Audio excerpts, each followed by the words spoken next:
Hello, and welcome to Postcards from a Soul and Her Human. I am the human Gina. It is the last day of 2022, New Year's Eve, and this was a very interesting morning. And I just recorded a few days ago, I think, and so it's very, very unusual for me to record again so soon. Although lately I have been recording a lot more often, and I was encouraged a couple of times throughout this experience as a podcaster to record or write when I'm inspired. And of course, I thought about that in a moment where I wasn't inspired and worried that, oh boy, I hope I get inspired. Well, there's no shortage of inspiration these days, apparently. So I had a very interesting evening and a more interesting morning.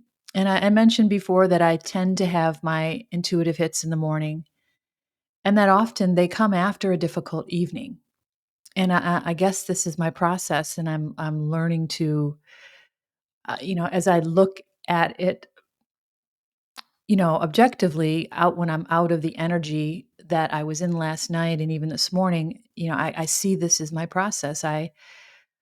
If I have a conflict, an inner conflict or um, something emotional that I need to process, it the the road I take is pretty much the same every time, and I guess observing this is it's really interesting to see how it is a pattern. It really has developed as a pattern. I did a podcast not that long ago called Fear, and it was after an evening and a morning similar to the one I had last night and this morning, and the one before that, I think, as well.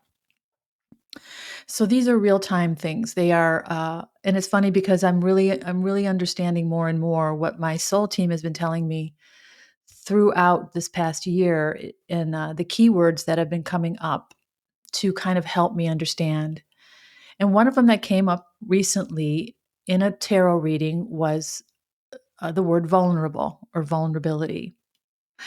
And sometimes things it seems so random when they come through, either in a message through the tarot readings or in something that I pick up on intuitively from some other medium. So I might be watching a TV show and an actor might say a line, or I might be listening to music and a certain lyric will strike me more deeply than normal, or I'll see even a social media post that seems so incredibly random in a recommended post, not something I follow. And I realized I've come to understand that these are the signs and synchronicities. These are the things in my life that are helping me to grow and to really form the perspectives that I've been forming throughout this experiential life, and things that I get to observe after the fact, sometimes during the fact. And this one was uh, more personal than any have ever been. And that sounds kind of funny because what I talk about on these podcasts is very personal. I talk about my experiences in this lifetime and how I have talked about my broken heart and my tumble into my own darkness and my path to healing and everything that I've gone through. I talk about openly, and it feels like, well, I'm just understanding this now. I believe that I felt more like an observer, to the Jekyll and Hyde of our existence. The Dr. Jekyll, who's our spiritual self, and the Mr. Hyde, who is the human, who is wild sometimes and unpredictable. And I think that, as I report on my findings based on my experiences, I do it as an observer, I feel most of the time. And I think the difference between all the other podcasts I've done up until this one is this one well, what happened to me last evening and what ended up as an intuitive hit this morning was much more personal. And for the first time, it caused me to feel vulnerable. And that feeling of vulnerability hit me very squarely in a very soft spot. And this was completely unexpected because I've gotten so comfortable just saying whatever comes to mind and really just not being affected once I've gone through the experience and the effect of that experience, whether it was negative or positive. I could discuss it as an observer of it. I experienced it and I'm reporting it like a reporter. It doesn't feel as personal. And I think that's because I've risen above a lot of the things in my life that used to be difficult and they're no longer difficult. And I think this is obviously part of growth. This is part of our elevation or even our evolution, that we overcome and we come to terms with things in our lives that used to be a thorn. And I describe it this way in my book, that what I've been doing throughout my spiritual healing or my awakening, or however you want to put it, is that I've been extracting thorns out of my body. And I think I described the last big effort that I made to overcome something. And forgive me, I don't remember what it was, but I referred to it as pulling out a bouquet of thorns because it was such a big thing. It had been stuck in my body for so long. And this is the process of removing emotional baggage. So I'm referring to that baggage now as thorns in my body because they stick like thorns. So they have to have a sharp point. So that's why the image of thorns came to my mind, and I use that as an analogy for emotional weight or baggage. Because to me, the baggage is fine, but you can pick up a baggage with its handle and take it out. Thorn is something that has to be carefully pulled out.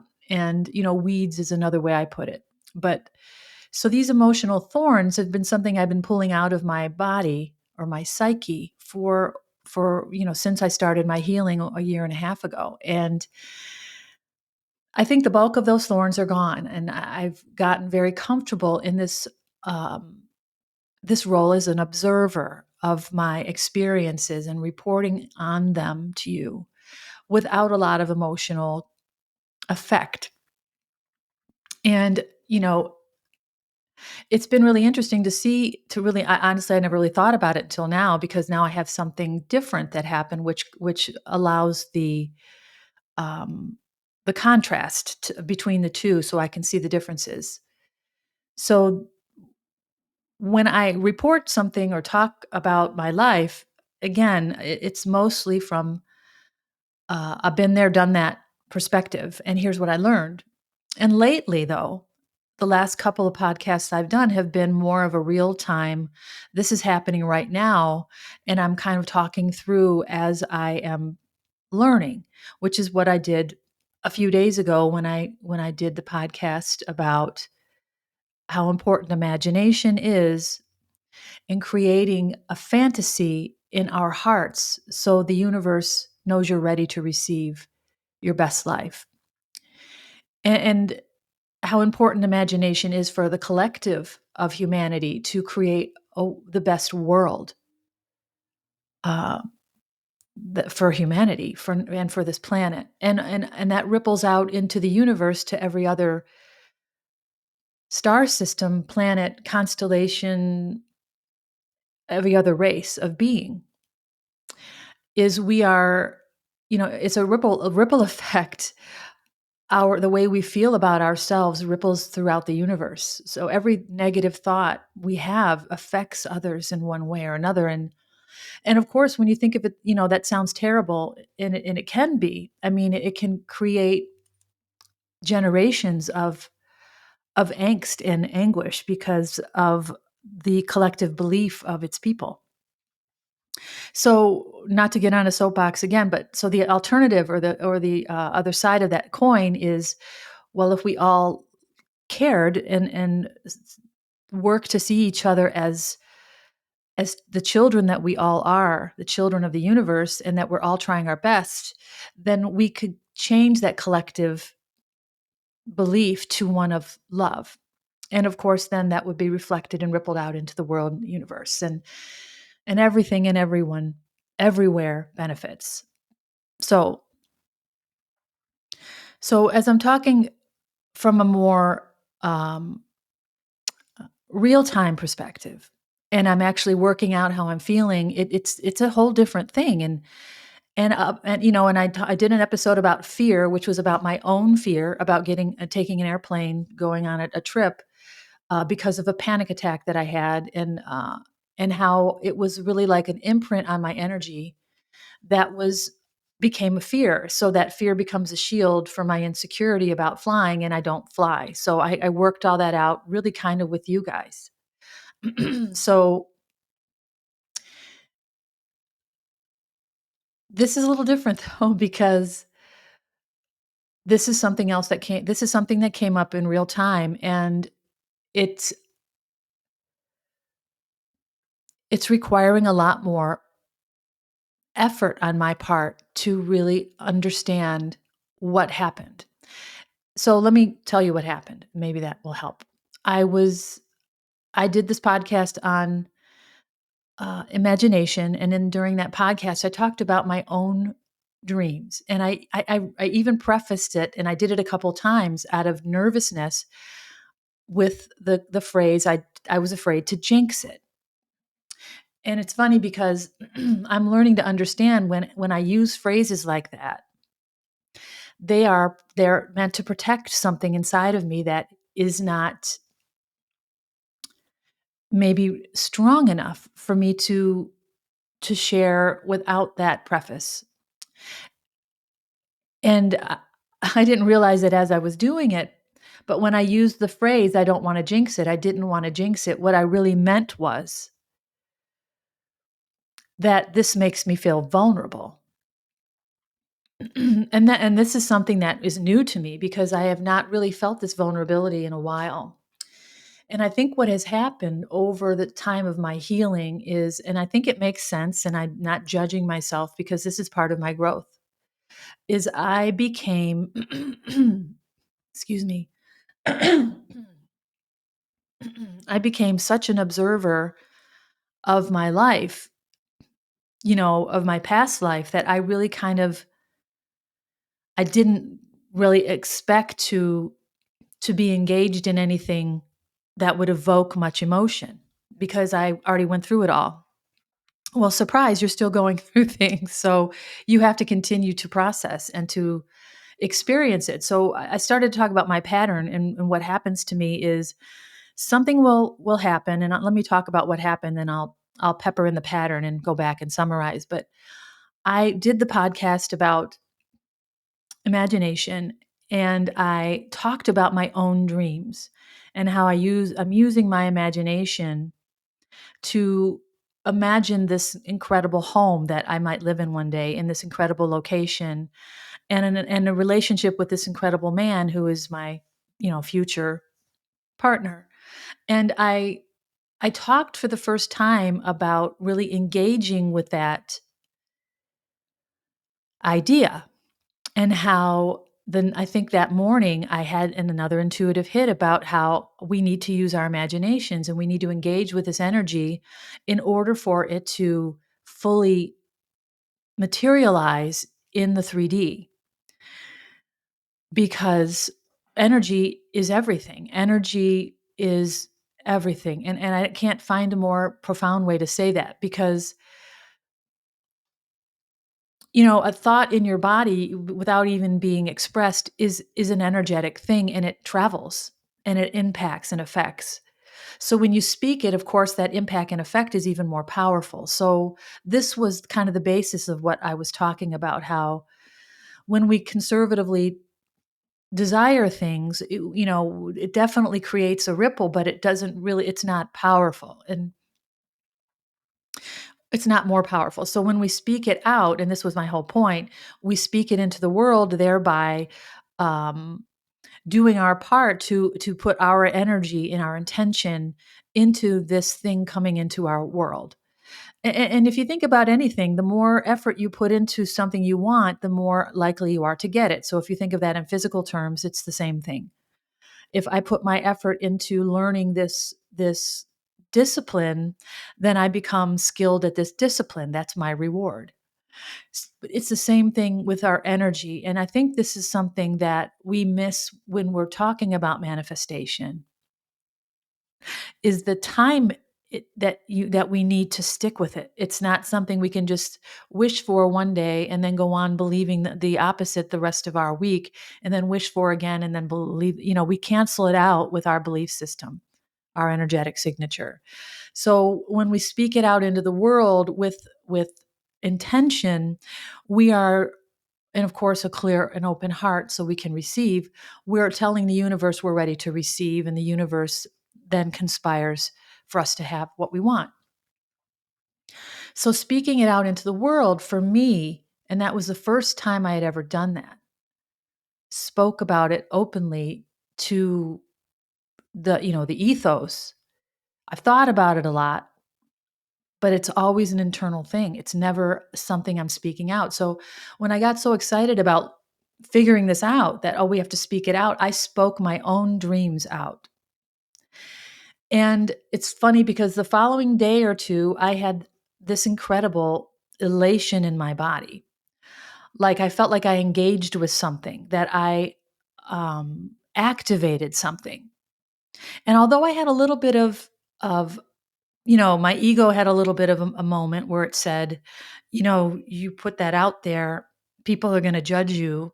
And of course, I quickly discounted that because when we care about what other people think,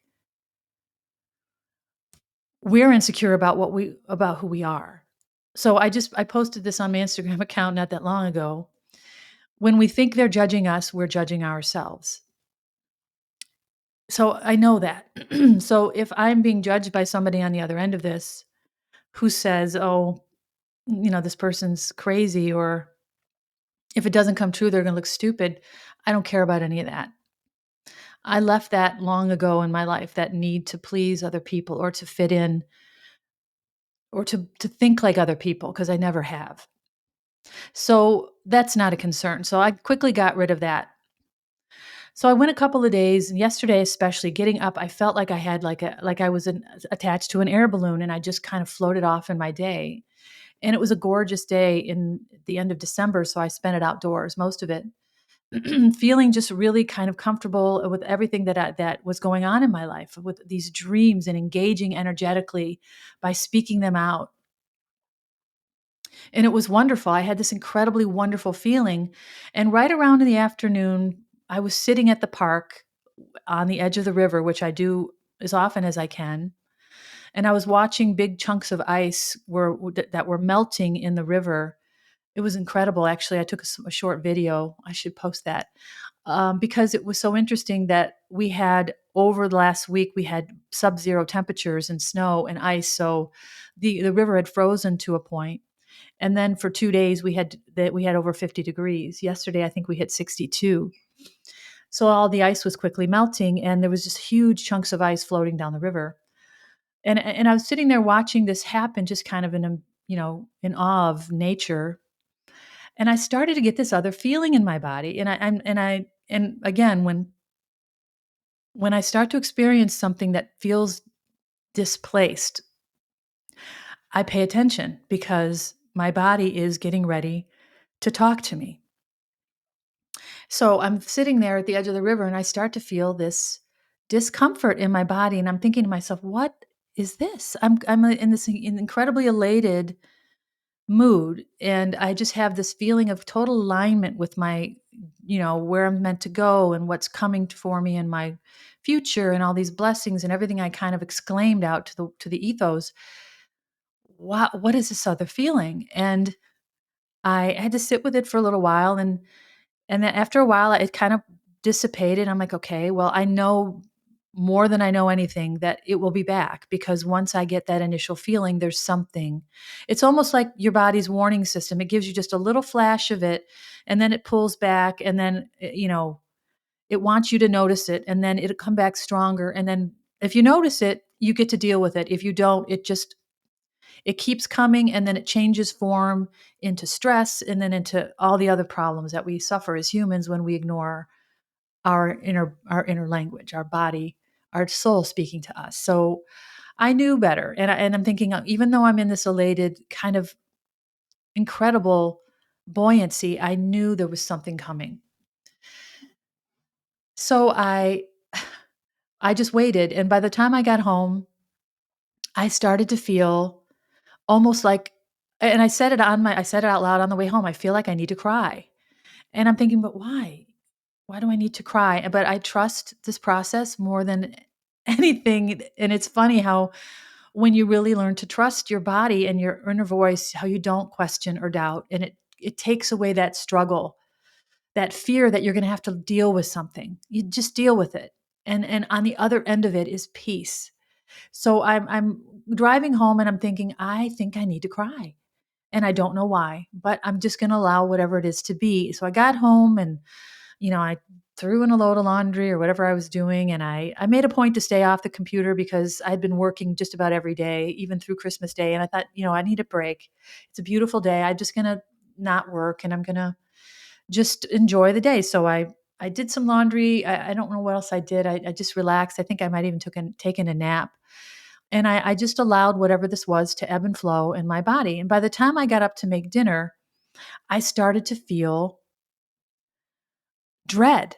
I mean, and I can't put it any other way. And I didn't identify this till this morning, but when I was cooking and putting away cleaning up afterwards, I started to feel dread, like something bad was going to happen, or something had happened that was bad and I just didn't recognize it yet.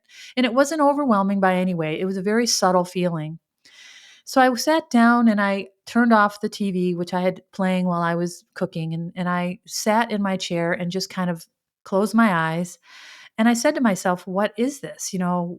Whatever it is, I'm here, just like I did way back when I was going through my most difficult part of my healing. I would talk to myself as my soul and say, listen, I'm here for you.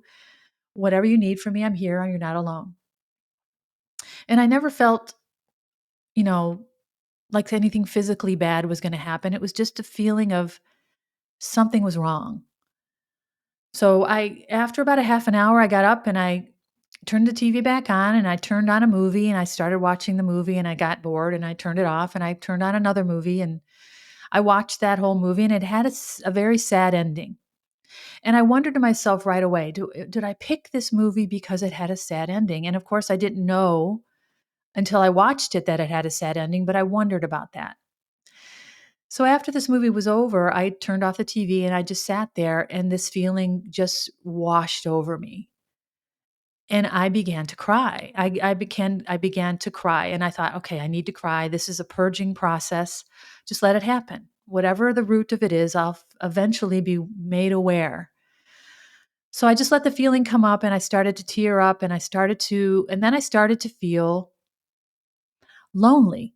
And I started to complain that I was alone I've been alone so long and I started to whine. I mean, really, about how I've been on this journey for so long and I've been alone and when is that going to change? And I've been patient and I just want a friend and all these really, you know, s- things that they are real, but they are not really how I feel. And I knew this almost instantly. But I allowed this to happen. I cried and I moaned and I said, "Listen, I don't know why I'm going through this. I'm trying to do everything right. I'm being, we complain to the universe that we're doing all we can and what's your problem?" Basically. Although I knew deeper than that, it was something else, something I just wasn't aware of yet. So what I did instead was I lashed out in what made sense to me. Okay, I'm alone. I must be lonely. I don't have anybody in my life I can really talk to about my journey. And that is the truth. I have friends and I have family members, but nobody that is going, let me put it this way, nobody's going through the same thing, so nobody can relate. It's not that they don't care, just nobody really can relate to what I'm going through, so I keep it to myself for the most part. And I don't have anyone to talk to, so I'm not getting feedback from somebody that cares about me. So, that feels like lack. So that must be a problem. So I'm crying about that And I'm sure there's some truth to that because on some level I do feel that way sometimes. But what I discovered once I cried myself to sleep, which happened the night before I did the episode Fear, is I believed that, okay, this must be what's wrong. And I went to sleep and I slept 8 hours, which is wonderful. And as I said before, I wake up only after a night's sleep, usually following a difficult emotional moment or two. I wake up with an intuitive hit, something that comes to me seemingly out of nowhere that causes me to understand what I just went through. And this was no different. I laid in bed for probably a half an hour, still in that energy of not understanding. And this is the same thing that happens every time. I lay there kind of in wonder of what happened, but knowing, kind of trusting that, okay, just be patient. This is my process.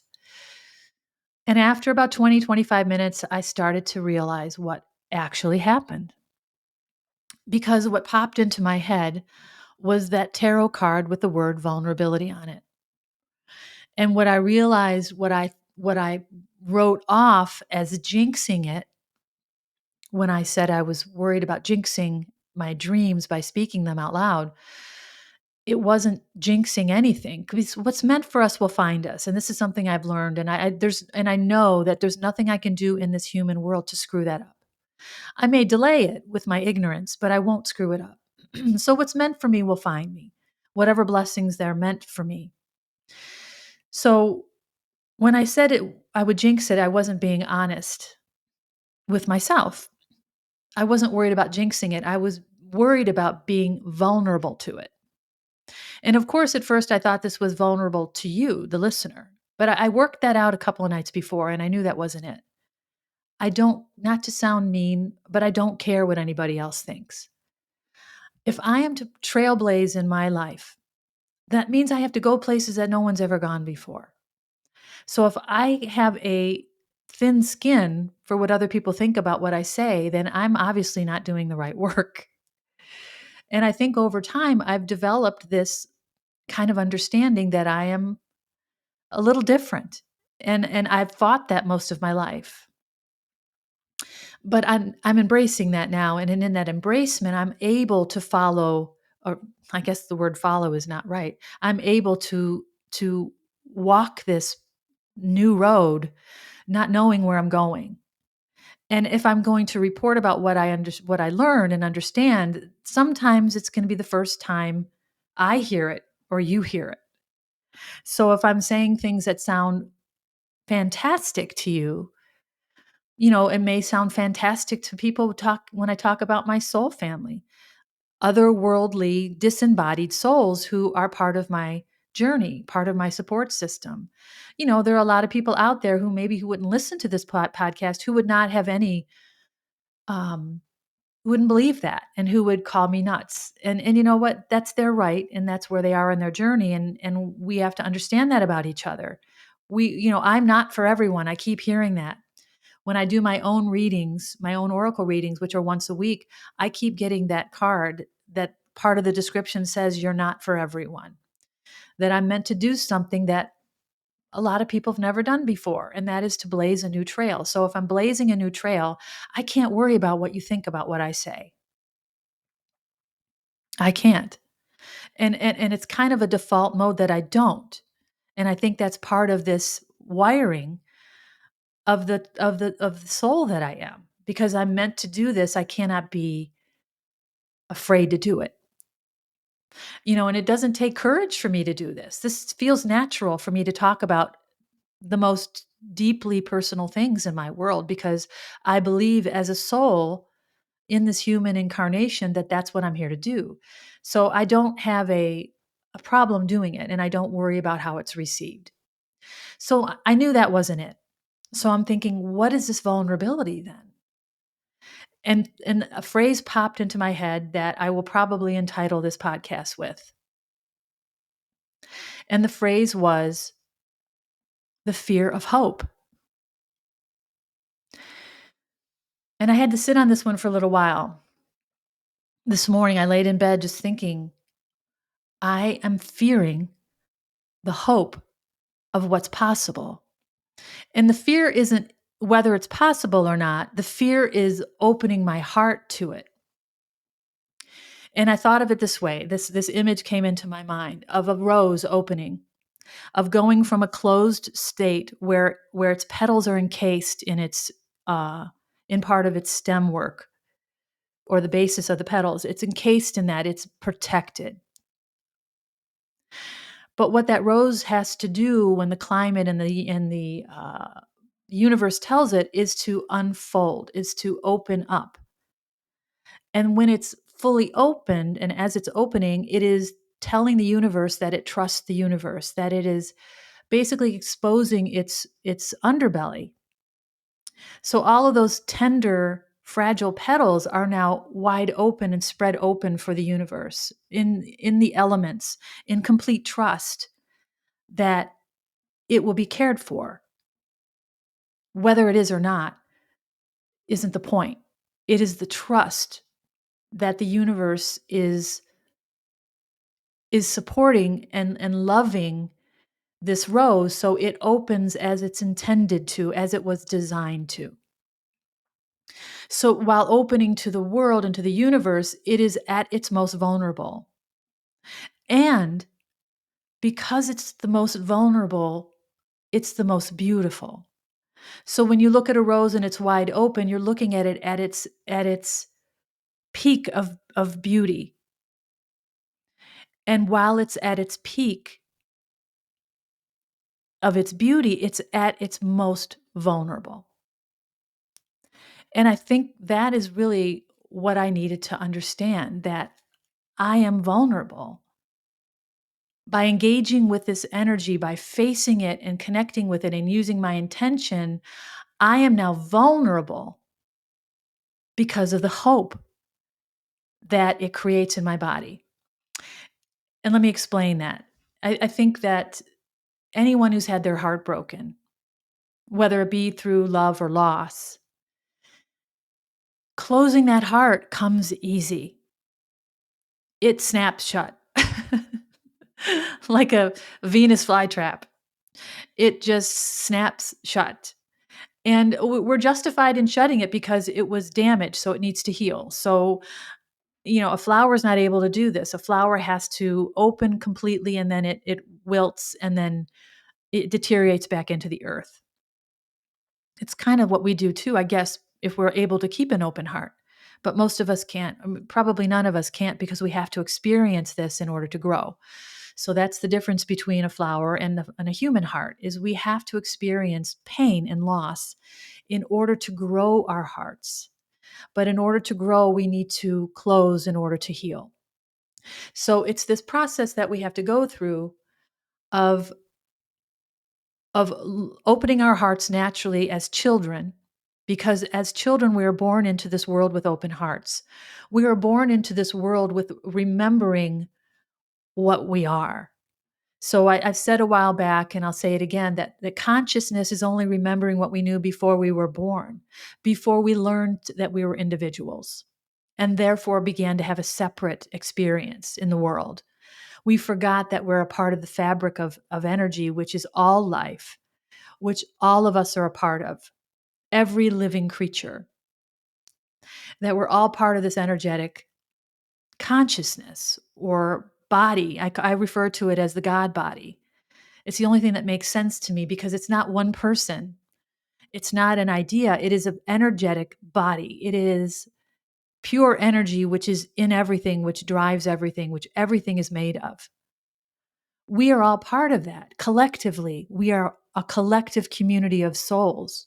And when we incarnate into an individual form, it doesn't change that. It just appears that way to us. So we can have these individualized experiences, and we learn by having relationships with other individuals and the human senses and our emotions. And it's like driving a Ferrari when we don't know how to drive. We lose control and we crash, and we have to figure out how to put the car in gear and how to navigate where we're going and how to use the steering wheel and the pedals. And that's what we're here to do. That's what our lives are for. And when we crash into other people. Those are the relationships. and they're crashing too because nobody knows how to drive these friggin' Ferraris. So we are here as humans, souls in a human body. And that's why I always refer to the human as with a human and not as a human, because we are not human. We are these energetic beings in this human vehicle. So that's why I speak that way. It just comes naturally because that's what it is.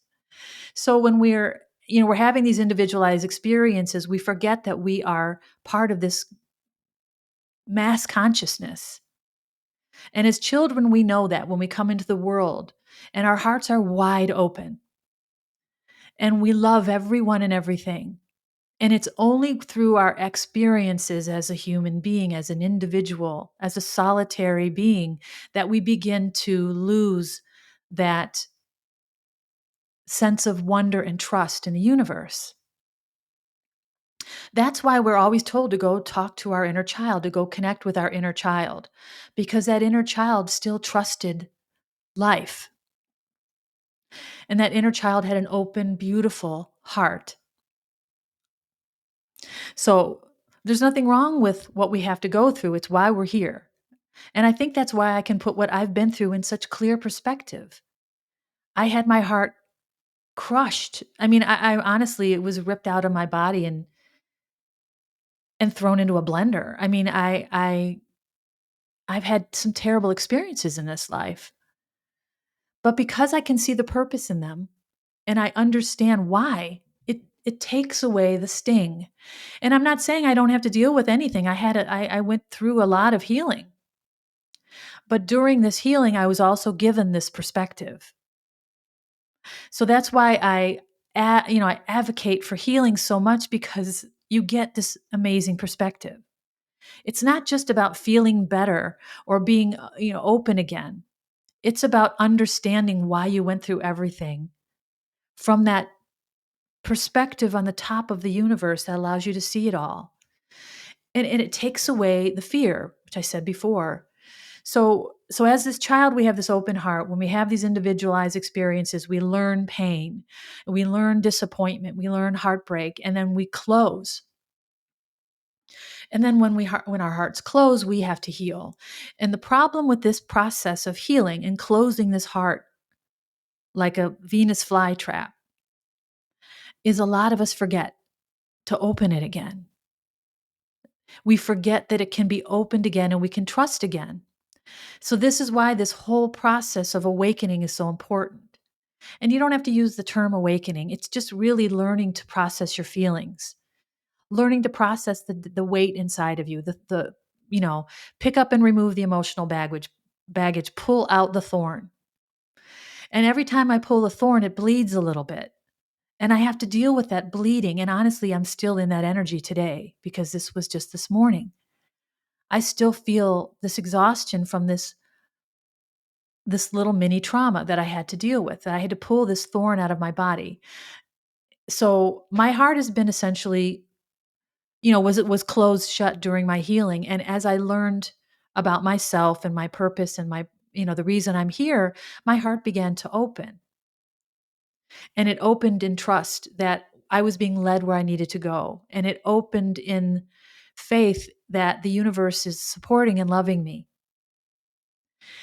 But it had not yet opened to love, to the idea of love. And I did not realize that. So, as an observer of my life and of my past experiences, it's easy to say, hey, here's what I went through, here's what I felt, and here's where I am, and I'm in this great place. And yeah, all of that is true. But what I had not engaged with yet is the thought of loving again, loving a partner in my life.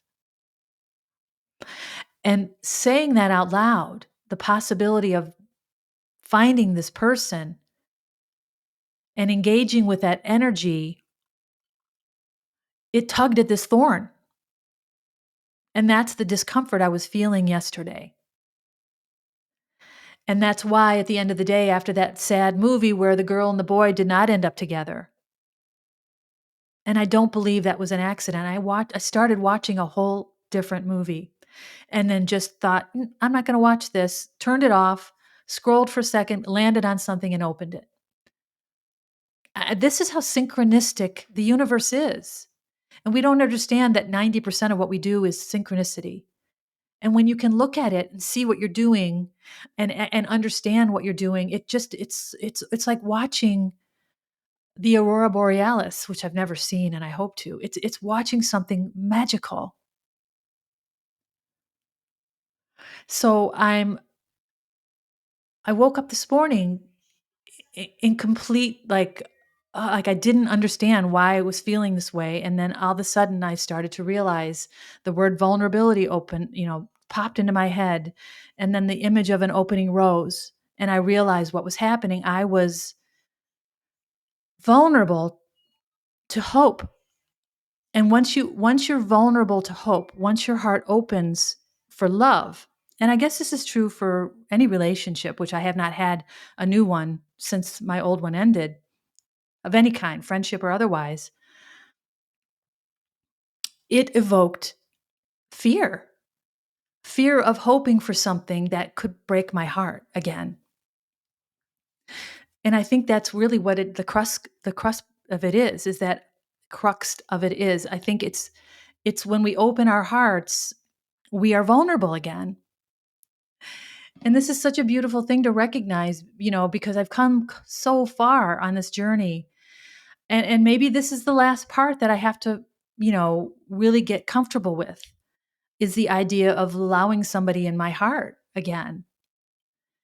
And maybe this is why this whole thing is taking as long as it is, because I have to remember I am the spiritualist. I am the one who's meant to feel everything. And it's funny, I shy away from the word empath because it's just so overused, and I really didn't understand it myself. And I'm going to give another example of television and the synchronistic value of watching what I watch. There's a show called Roswell, and some of you are probably going to laugh. It's an old show, I've never seen it before, about three aliens who crash landed on Earth in the 1930s in Roswell, New Mexico, and who are trying to live a human life even though they know they're not human. So they have all these insecurities about who they are and how they fit in. And on top of that, they have this knowing that they're meant for something else and they don't understand it. And they miss a home that they can't get back to. And this is something that people like, well, I won't say people like me. I don't know. I think all of us are star seeds. We're all here from a different constellation or universe or galaxy. We're all souls. We are not, we don't belong on this earth. We don't stay here. This is someplace we come to incarnate, to have these experiences. So I believe we're all star seeds. And what a star seed is a soul from another galaxy who comes to earth to either to offer assistance or to have an experience or both. So, I'm referred to in many of my readings as a star seed, and I'm also referred to in many of my readings as the empath. And I think I resisted that label because I just didn't want to fall into a belief that sounds really interesting, but I really don't understand. And it's kind of why I didn't talk about manifesting. I didn't want to just regurgitate what I heard. I wanted to experience it and then talk about that experience. That's what I'm meant to do. And this is another understanding I had this morning, is the three people in that show, Roswell, are referred to as the triad. And one of the three people, the three star seeds or the three aliens, is the empath. And she is the one meant to feel everything. This is so funny how this is not even just coincidental. This is like training for me to understand myself. So if you ever feel disconnected because of your empathy and that you get wounded easily and that you know things that you don't know why you know them, I mean, watch that show, because honestly for me, and it's the second version of it. The first one is when they're young. The second one is when they're older. And I am watching the first one, but I didn't know it existed till well into watching the second one. And I find there's like this weird, like, resonation with these three characters, these aliens. And I noticed that when I look at all the TV that I enjoy, it's always sci-fi or supernatural, and not scary supernatural. I'm talking like, um, the witch in the wardrobe type of thing, where it's like this fantastical story about these human beings who have these powers of either empathy or of positive change or of healing. And why do I resonate with those things? And outer space, anything having to do with outer space, just I love those movies. Doesn't matter how crazy they are. I always wondered, why is it, this is where I resonate, because I'm not from this planet. None of us are. So I'm just connecting to that more deeply, and maybe it's more something I'm aware of because of my journey, because I'm meant to be aware of it. So I'm watching this show about these three aliens, and this young lady is referred to as the empath. She finally finds out that she is meant to be empathetic, and so this explains to her why she has all these intuitive feelings about people. And they bothered her before, and they confused her before, and it honestly made her feel insecure. But once she learned, oh, this is what I'm here for, she started to get comfortable and embrace these things about her, these knowings, these gifts. And I think that's why I'm meant to know this, and why I keep being referred to over and over as the empath. And I'm like resisting this title. And then I'm watching this show and realizing, yes, I do know things about people. I can feel the energy of those people, of people around me. I can tell you without fear of being wrong that I know exactly how my ex-husband is feeling right now. I can feel it. I can feel his disappointment in what happened between us. I can feel him kicking himself, even though I've been told this by his higher self. I can feel him. And this is the reason why it was so difficult for me to separate myself from him, because I could always feel the root of his issue, the insecurity about himself, the lack of self love, the darkness. And when I was so deeply enmeshed in this man's energy, I couldn't tell his from mine. And this is one of the dangers of empathetic people, is if they're not careful, they take on the energies of other people around them. They can become dumping grounds. So like a doctor who goes to work, a surgeon, and he does surgery on a child, and that child doesn't make it. That doctor brings that home, and he lives it for God knows how long, until he's able to process and then be relieved of that energy, of that feeling of guilt or involvement, or not being able to save that child. And I'm sure there are many millions of other examples of that being real in the world. But for me, this energy of this other person, this man, I was so deeply entrenched in it, I couldn't get out.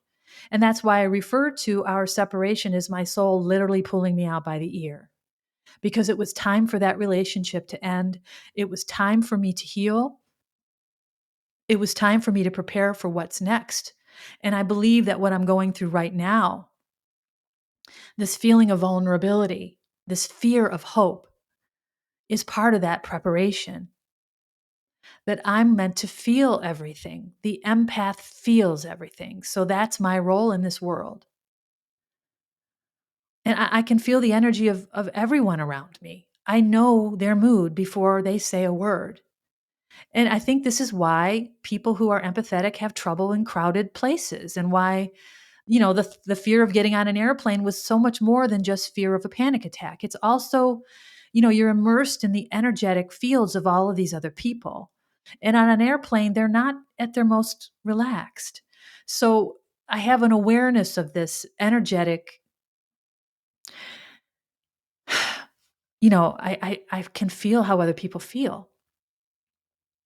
So of course, when I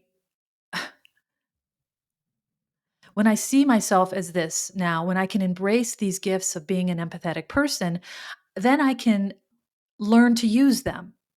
And by learning to use them, I can learn to protect my empathy, which was a huge lesson I had to learn after my ex-husband, is I cannot just immerse myself in someone else, not without risk. So I have to have this incredible self-awareness. I have to have this deep self-love in order for me to avoid these energetic tendrils out in the world. And as an empathetic person, you are energetically attractive, like a light is to a mosquito.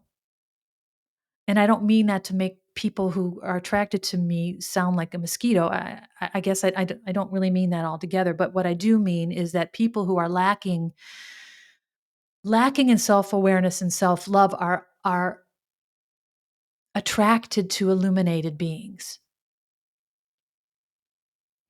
because and this is how I describe my ex-husband in the article that I wrote, Love and the Emotional Vampire, which is on my website, and also the book I'm writing, is I was the way that I was an energetic um, meal for him, and how my light, my illumination is what attracts those who are dark because they can't produce that light on their own. So what they do is they drain your illumination. That's what an energy vampire or an emotional vampire does. And I'm not making a statement about who that person is in my mind because I can see the inner child. I can see the root of that darkness. I don't blame that person. I just have to avoid them. So that's why when I talk about my ex-husband, I say that I love him. And I do. I can see the child that he once was, who was open and trusting. And I don't know what happened to him. He never talked about anything other than he learned to be that way. And if he's naturally dark and I don't understand that, then that's, again, it's not my business anymore. And I don't even know what that would mean because I see the inner child in him. I see the anguish in his heart. I see the darkness as something that's because his heart is closed, not because he's evil. So I love him. And I say that I love his higher self unconditionally because the three-dimensional version of him I cannot engage with. Because just like a vampire needs blood, an energy vampire needs energy, and it would only be a matter of time before I was in that same dynamic with him. But you see, that's not possible anymore because I'm not wired that way anymore. I've learned those karmic lessons. I refer to it as I'm in the light now, he's in the dark, he can't find me. But he will always think of me as that light in his life. And I don't know that he'll ever be free of that. And maybe he will one day if he decides, if his higher self wakes him up. And if he has his awakening and he can deal with what happened, then maybe, yeah, I hope so. I hope that for him all the time. Whenever I wish things for people, I don't wish, oh, I hope they find love and I hope they find happiness. I never say that. I say, I hope they find clarity. Because that's what we need to live this life free, is to see things as they actually are and to process who we are in it, honestly. So anyway, I see this show about this empath. She's embracing her gifts. I realize now, I have realized that this is what I'm meant to do. I am the one who feels everything. I am the spiritualist. I feel everything. And it's okay because, although it gets really desperate for a moment or two, like I felt real dread last night, I know that I will get through it and that this is why I'm here to process this. And then this microphone, which is so convenient, I just plug it in and start talking. And I don't know if I'm always going to do this, but right now I feel like this is what I'm supposed to do. So this is what I'm doing. And so this open heart, this open flower, this beautiful rose, this red rose at its most beautiful when it's at its most vulnerable. This is my next thing I got to deal with because I felt this absolute elation in my body that turned to dread when I realized that I'm opening myself up. And this is another element of imagination. It has to include your heart. And that's why it's so important. And I keep saying over and over, clean the emotional shit out of your body because without it being out, you are not fooling anyone. And yeah, maybe I have to feel everything that comes into my body. And sometimes that doesn't feel good. Every time I go through it, I elevate a little more. And this is, again, like I said in the last episode, this is why we're here. I'm never going to be free of learning. It doesn't matter how aware I get, how awakened I become. I'm here to learn. And yes, I'm having a lot easier time of it because I understand what's happening. So I went through, I would say, probably a 12-hour period of where I felt a little uncomfortable. And then I started to feel this deeper sensation of something wrong. And then I cried my eyes out, complained to the universe about all the things that made sense in the moment that had nothing to do with anything. And I woke up understanding why, what it was. I was able to pull that thorn. And yes, I have to bleed a little. I'm still in that energy right now. But look at the reward.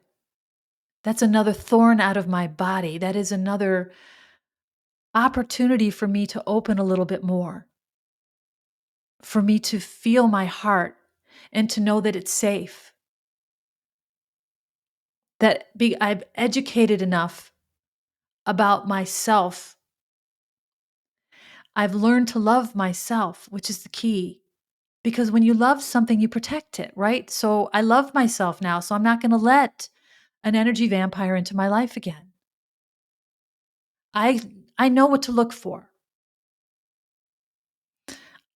I'm not just looking for somebody who wants me. I'm looking for the person who is my match. And whether it's this person that I've been shown or not, again, you can't be attached to outcomes. I don't care what actually happens. It's the process. It is the exercise of feeling it, of accepting the fact that I'm going to love again in this life. And whether it turns out to be this person or not, whether I have these dreams come true specifically or not, it doesn't matter. It is the exercise, the opening of the heart, and the trusting of the universe in a body, in an intelligent body. And let me make that clear. I had to learn how to love myself. And as an empathetic person, I have to protect myself in ways that other people don't. And it doesn't mean I walk around with a shield, it just means I trust my gut. Remember, I talked about intuition in the last episode, how important it is, how it's our onboard navigation, and how we don't even need a steering wheel in this vehicle of this human body if we have an engaged gut. Our solar plexus, our body's brain, right under your ribs, above your stomach. That is your solar plexus. That's where your body's brain is. That's where all of this emanates from, or into, I should say, from the universe, from the soul world. That's where all of it gets processed and then put into the body. And then the brain gets the parts of it that it needs. We have two brains. We have a brain in our head, which is our physical brain, and a brain in our body, which is our solar plexus, our intuition. And when we open that channel to our intuition, to the soul realm, to the universe, we are gifted with intuitive hits, with knowing, with clarity. So now I'm living this life with this clear body, with this open channel to the most intelligent beings you could imagine. I mean, this is where genius comes from. And I keep reading, and this is random in my feeds on my Facebook page where I have nobody, I'm not connected to anyone. I just built the page because I don't know really what to do with it. But when I look on Facebook, because I have a notification about somebody else posting something, I will see these postings about Nikola Tesla. And I mentioned him before, and this was before that. And again, this is not an accident. This is synchronicity. This is synchronicity of the universe in this life of ours. Is I keep reading about Nikola Tesla, and I would recommend anybody who is wants to learn more about intuition and the gift of genius to read about this man and what he did in his life and how he created intuitively. And he talks about that. You know, every genius that walks this earth is receiving intuitive is receiving gifts from the universe. And I talked about avatars, and how they're here as advanced beings to help us connect with our soul's engine. It's just, it's something I will never stop talking about because it is everything. So, this epiphany this morning, or this intuitive hit about my fear of hope, is my heart not being open all the way. And the thought of it opening all the way, and the fear that I think is reasonable, that comes into our hearts because we don't want to experience heartbreak again. But the problem is if we don't open our hearts, we won't get to experience love. So we stay protected from it. And yeah, that feels good, but we end up shut down. And as a human being on a temporary quest, I mean, you're only here for this human life. Why would we waste that opportunity to have these human experiences when that is why we're here? So opening my heart, it took a minute for me to understand how difficult that was going to be. Opening my heart for love again. As soon as I said love, the timer was at 010101. And for me, that's the universe validating what I'm saying.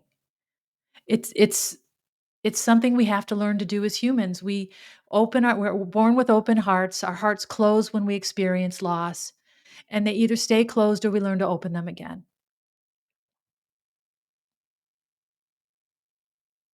I don't have a choice. This is what I'm here to do, and because I understand that at such a high perspective, I can't allow a human reflex to define the rest of my life.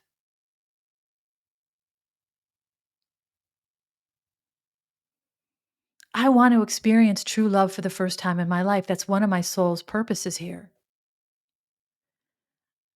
And that's fucking scary. Excuse my French. Is that really French? I don't think that's French. I don't know. It's just a saying we say, right? So yeah, it's scary to open your heart and to not fear heartbreak. I think it's part of the process. It's just like life is short. That's what makes it so precious. Love is so rare and beautiful that, of course, it's one of the scariest things we're going to do because it's such a rare reward. I mean, it's a rare gift and we only get it when we open ourselves up for it. And by the way, everything I've experienced up until now, and nothing against anyone I've been with, especially my first husband, who's the father of my daughter, I didn't know how to love.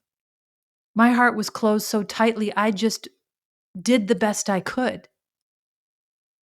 Even with my ex-husband, the provider of all of my karmic learnings, as he will be known, my heart was closed. I did the best I could. The heartbreak came from having to fall within myself and learn who I was. So I refer to that as falling within inside of myself. And yes, it looks like a broken heart on the outside. And to some degree it is, of course. But the real pain came from not knowing what I or who I was. So an open heart is an easy term to or I'm sorry, a broken heart is an easy term to use when we are broken. But it's not always exactly what happens. So now I'm at a crossroads in this human life where I've gone through all this learning and I have this incredible perspective. And I have this beautiful, fragile rose as a heart. Do I open it or do I leave it closed? I don't know about you, but I don't have a choice. This is what I'm here to do.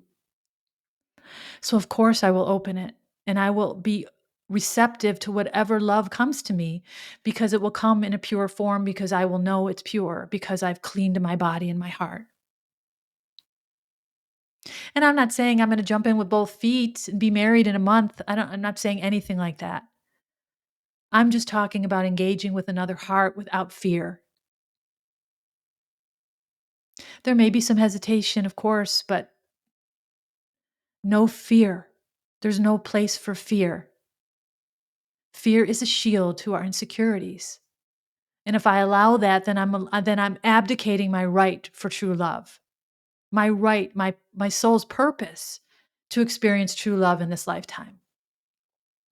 And again, I don't know what that's going to look like. I have an idea, but I don't know anything. I don't know anything. And whatever materializes is what it'll be, and that's what I will be open to, and I am so excited about the opportunity. But boy, did I go through a little bit of fear. I mean, dread. So I just wanted to talk about that because,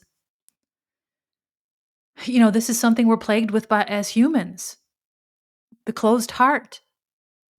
And for many of us, our hearts were never really open in the first place because that's why we got in that situationship, because we didn't have an open heart. We didn't love ourselves. And you can't have an open heart without self love. Don't make that mistake. You can't love others until you love yourself. You can want to believe that. You can do your best to be that in the world. But it's never going to be true because everything that you hope for is hinged to another person because it's not anchored in your own heart. So when they make a wrong move, you're affected by devastation. Your heart breaks every time they don't text you quick enough, or they don't reciprocate something that they should, in your mind they should have, or they don't show you the kind of love, quote unquote, that you want. That they don't meet your ideal because they must not love me, and that crushes me, and I'm broken again. We become subject to the inconsistencies of love. We become subject and injured by the natural fire of love, the natural unstable nature of love. So we can't love someone else until we love ourselves. And then we are not yanked around by the climate of love, by the storms and the tornadoes and the tsunamis that we deal with in a love relationship. We stay grounded in our own love, anchored in our own heart, and we don't need to react to everything. We can then have the perspective we need to see love for what it is and to appreciate what true love is. And it includes the elements of tolerance and acceptance. Nobody's ideal for anyone. We have to be that for ourselves. And once we can do that, the people we allow into our hearts are there because we see who they are. And we don't need for them to be the grand gesturer, or I don't get flowers on Thanksgiving. Where did that come from? If I don't get flowers on Valentine's Day, or I don't get a piece of jewelry on my birthday, or I don't get taken on that cruise for our anniversary, then I'm heartbroken.